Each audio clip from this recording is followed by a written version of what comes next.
বিগত কয়েকদিন ধরে বিশ্ববিদ্যালয়ের শিক্ষার্থীরা কোটা আন্দোলনের সংস্কারে আবারও সোচ্চার আন্দোলন করছেন এবং সরকার এর বিরোধিতা করছে।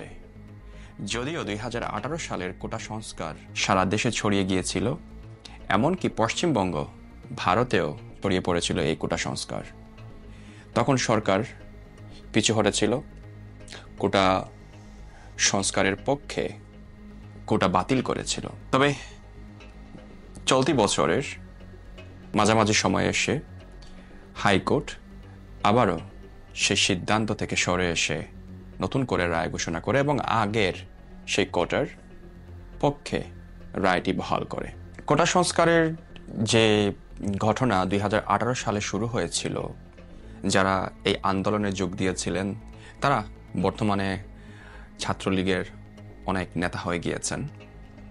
যদিও বর্তমানে আবার এই কোটা সংস্কার আন্দোলনের পক্ষে বিপক্ষে দুটি গ্রুপ তৈরি হয়েছে ছাত্রলীগের মধ্যে। তবে আমি মনে করি যে কোটা সংস্কার, যেটি সরকার 2018 সালে কোটা সংস্কারের পক্ষে রায় দিয়েছিল, সেখানেই থাকা উচিত। বাংলাদেশে বর্তমানে চাকরির বাজারের অবস্থা খুবই খারাপ। সেটা এখন থেকে না, অনেক আগ থেকেই। আমাদের যে পরিমাণ শিক্ষার্থীরা বিশ্ববিদ্যালয়ের গণ্ডি পেরিয়ে চাকরি জগতে প্রবেশ করতে চায়, তখন দেখা যায় চাকরির যে হাহাকার, চাকরির জন্য ধারে ধারে ঘুরতে হয়। অনেকে ক্লান্ত হয়ে পরবর্তীতে আত্মহত্যা করেন, বিদেশে পাড়ি জমান, বাংলাদেশে থাকতে চান না। আর এই কোটার কারণে প্রায় 50% উপরে মেধাবী ছাত্ররা জায়গা পায় না চাকরিতে।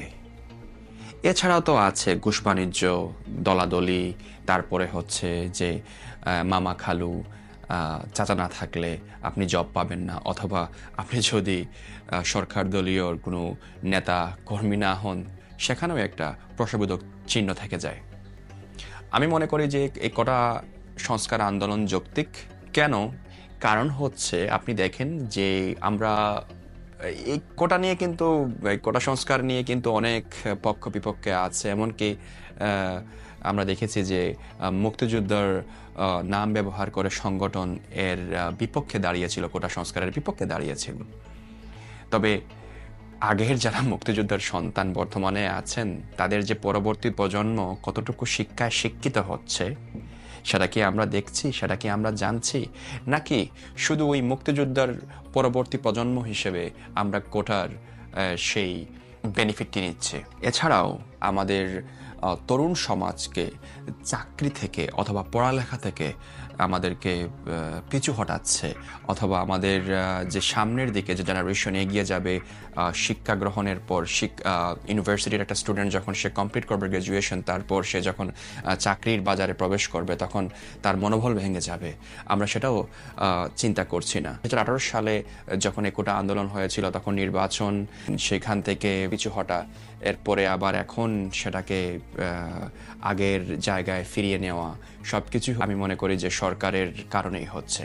কারণ বাংলাদেশের যে আইনের যে অবস্থা এবং বাংলাদেশের যে হাইকোর্ট বলেন অথবা বাংলাদেশের যে আইনের শাসন বলেন, সবকিছুই কিন্তু সরকার ছাড়া কেউ কন্ট্রোল করে না।